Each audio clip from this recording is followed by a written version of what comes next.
Thank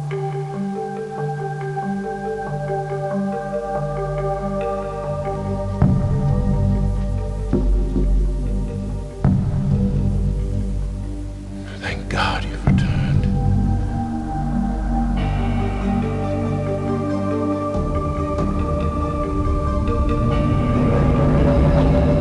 Designing Riven, it's like any other creative endeavor. You sit down with a blank piece of paper, you brain dump onto it, and you throw away most of it, and some of it sticks. The very first thing we did with Riven was design the whole gameplay of the entire world, which is basically just a blueprint of the puzzles that the player will find throughout the environment. We really made an attempt to try and think of those puzzles as part of the environment rather than just some sort of arbitrary Rubik's Cube that you encounter along the way. Obviously it starts exactly where Mist left off, and from there it all changes.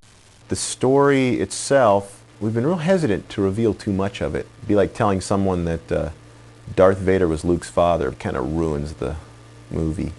We don't want to do that. We want people to be really impressed and get the rewards they deserve for waiting for 4 years.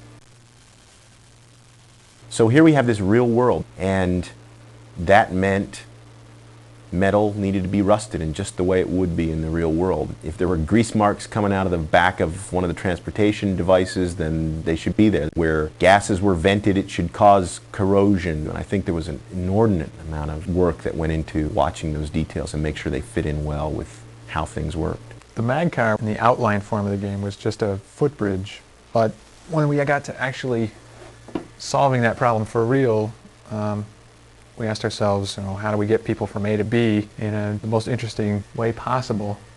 And I think at one time we were going to have some sort of boat-like thing, right, but realized that the boat would probably have to be on tracks or something because people would be able to go anywhere.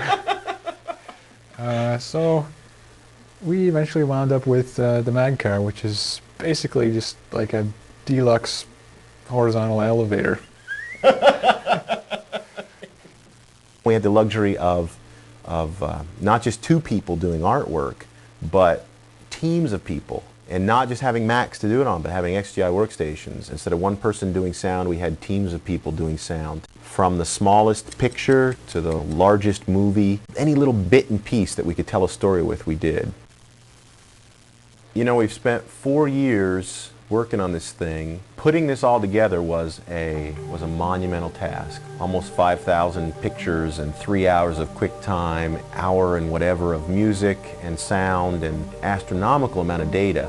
Keeping track of it and putting it together was unbelievable. We stacked up 9 gig drives like I think people stack up floppy drives. So many movies rendered and pictures rendered and sound effects created. There's certain movies that people put that kind of time and effort into, and after you pay your $7 and see the movie, you think, man, I got my money's worth. And I hope that's what this is to people. I hope that feels the same way.